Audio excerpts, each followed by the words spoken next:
How does a starving orphan turn into the most powerful man in the world? Why would millions follow a man who once begged for food on the streets? His name was Zhu Yuanzhang, a peasant, a monk, a rebel, and eventually the founding emperor of the Ming Dynasty. The year is 1328. China groans under the weight of the Yuan Dynasty, ruled by Mongols. Their empire stretches wide, but beneath the surface, rot has set in. Floods ravage farmlands. Taxes skyrocket. Famine creeps in like a silent killer. In a remote village in Anhui province, a baby is born into this storm, Zhu Yuanzhang. From day one, life gave him nothing. His family is so poor, they can't even afford a proper home. They rent land, barely eat, and constantly move to escape drought, plague, or war. Then tragedy strikes.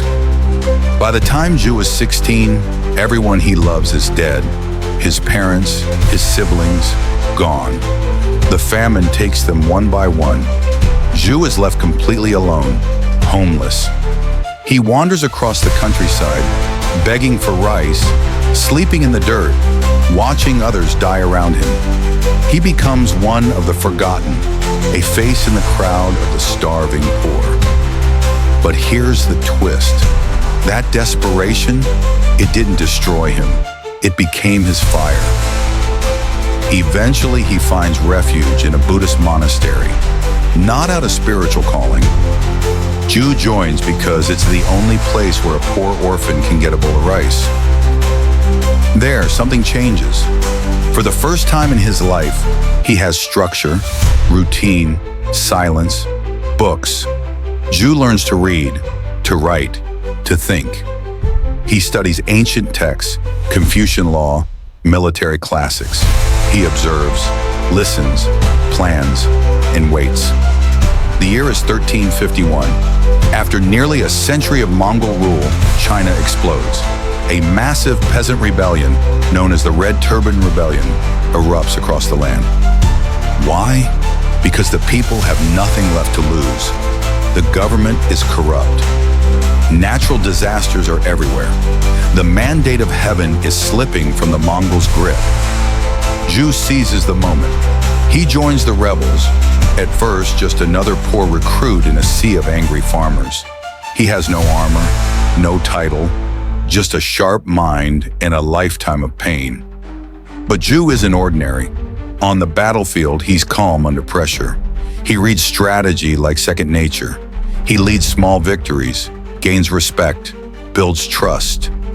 From soldier to officer, from officer to commander. He rises fast, too fast. The rebel leaders begin to feel threatened. They see Zhu's popularity, his success, and they grow paranoid. So Zhu makes the hardest decision of his life. He turns on his own side. He breaks from the original rebel command. He seizes control of the army. And soon he becomes the most powerful warlord in southern China.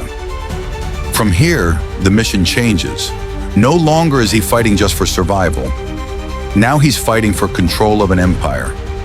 For the next 17 years, Zhu wages war across China. One province at a time, he crushes rival warlords. He builds alliances with scholars, landlords, and farmers alike. He becomes more than a general. He becomes a symbol. In every battle, he carries the banner of restoring Han Chinese rule. The people rally to him. They see him as a liberator, a chosen one. Then comes the final strike. In 1368, Zhu leads his forces north. The once mighty Yuan Dynasty is on its last legs. Corruption, civil war, collapse. Zhu's army takes Beijing, the heart of the empire. The Mongol emperor flees to the steppes of Mongolia.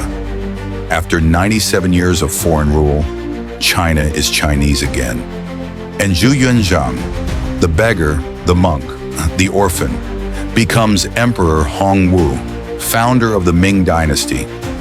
So did he live happily ever after? Not quite. The weight of power begins to twist him.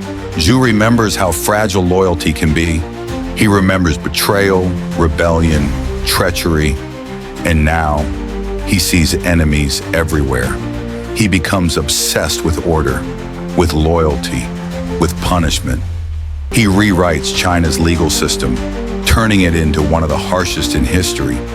Laws are brutal, executions are public, torture is frequent.